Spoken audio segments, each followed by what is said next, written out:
រឿងខ្លីសារៈសំខាន់នៃការយល់ចិត្តនៅក្នុងព្រៃជ្រៅមួយមានជាងឈើម្នាក់ឈ្មោះអារុនដែលចូលចិត្តភាពស្ងប់ស្ងាត់នៅកម្រនិយាយស្ដីណាស់គាត់រស់នៅក្បែរព្រៃហើយរាល់ថ្ងៃតែងកាប់ឈើថ្ងៃមួយអារុនបានឃើញកូនខ្លាតូចមួយជាប់អន្ទាក់ដែករបស់ព្រានព្រៃកូនខ្លានោះយំធ្ងរដោយការឈឺចាប់និងភ័យខ្លាចអារុនស្តាក់ស្ទើរគាត់ដឹងថាខ្លាគឺជាសត្វគ្រោះថ្នាក់ប៉ុន្តែនៅពេលឃើញការភិនិកដ៏ស្លូតត្រង់និងគួរឲ្យអាណិតរបស់កូនខ្លាគាត់ក៏សម្រេចចិត្តដាយចូលទៅជិតដោយប្រុងប្រយ័ត្នអារុនបានចំណាយពេលយ៉ាងយូរដើម្បីដកអន្ទាក់នោះចេញពេលដករួចកូនខ្លាបានលោតគេចចេញភ្លាមរួចក៏ងាកមកមើលអារុនមួយភ្លែតហាក់ដូចជាចង់ថ្លែងអំណរគុណរួចក៏រត់បាត់ចូលទៅក្នុងព្រៃវិញច្រើនឆ្នាំក្រោយមកអារុនកំពុងធ្វើដំណើរតែម្នាក់ឯងកាត់ព្រៃ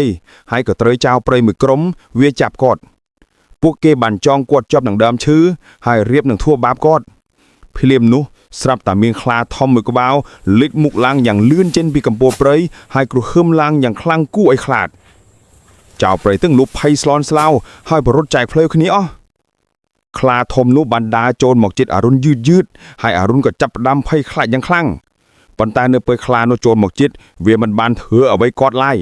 ផ្ទុយទៅវិញវាបានប្រើធ្មេញនិងក្រញាំរបស់វាខំផ្ដាច់ខ្សែពួរដែលចងអារុននោះនៅពេលដែលអារុនបានរួចខ្លួនគាត់បានសម្លឹងមើលទៅកែវភ្នែករបស់ខ្លានោះគាត់ក៏បានស្គាល់វាភ្លាមវាគឺកូនខ្លាតូចដែលគាត់បានជួយសង្គ្រោះកាលពីប្រមាណឆ្នាំមុននេះឯងសត្វខ្លានោះគ្រាន់តែងក់ក្បាលថ្នមរួចក៏បាត់ខ្លួនចូលទៅក្នុងព្រៃវិញមេរៀនរឿងនេះបង្ហាញថាចិត្តសប្បុរសដែលយើងមានចំពោះអ្នកដទៃទោះជាមនុស្សក្តីសត្វក្តីអាចត្រឡប់មកជួយយើងវិញនៅពេលដែលយើងជួបទុក្ខលំបាកដោយមិនបានស្មានដល់